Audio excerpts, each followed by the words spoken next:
Now, almost a week after the deadly Boston bombings, there's still no word on the motive behind the incident. Authorities say the surviving suspect, Jakar Sarnaev, is in serious condition in hospital and unable to communicate.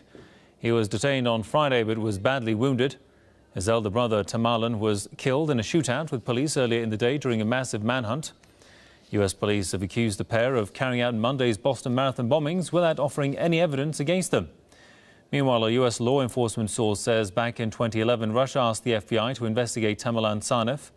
The FBI says that the interview with Sarnaev did not provide any information suggesting he was involved in terrorism activities.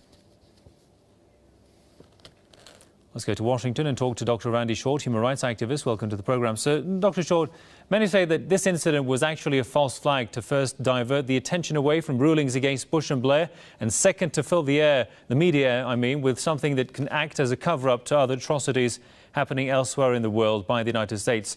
Just how much is this believable for the average American who took part in the marathon event itself? We really don't know. But what we do know is that people are going to sites like InfoWars, and journalists like Glenn Beck, no less, has a threat before President Obama to come clean on the Saudi who's alleged to have been involved by Monday. If Obama doesn't do it, he will. So there are people all over who are concerned. In fact, the Honorable Cynthia McKinney, to show you how interesting things are, the Jewish paper, The Forward, put out a lie that she said the government did it, and in the past that would have gotten her excoriated. It's been virtual silence, which means more and more people seem to believe that they cannot trust the government. And there's so many things that would serve the government, like the price of gold dropping helps them hurt Iran with sanctions. There were some security bills that passed that allowed the government to do more spying. They claimed that black powder was used, so of course the president had just failed to get his gun control bill through. You look at the things that people want to do nationally and internationally, and this facilitates that as well. You put in Chechens. Even the name of the first boy killed Tamerlan, he's associated with ravaging Iran. There's a lot of circumstantial things that are odd, as well as the group Craft International, which was led by Chris Kale, the guy who got shot on February 2nd. He was a sniper who shot 160 people, and it was his group that had the bomb sniffer dogs, and none of the dogs found the bombs or noticed the bombs. So there's so much that's sloppy.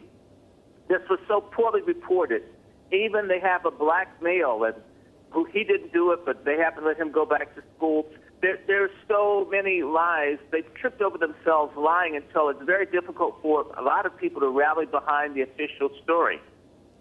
Many class this as something in line with America's Islamophobia policies. Day by day we see a rise in Muslim converts, especially in the U.S. Just how much has the U.S. policy of Islamophobia been successful? Because it seems we're seeing quite the opposite. It's completely failed.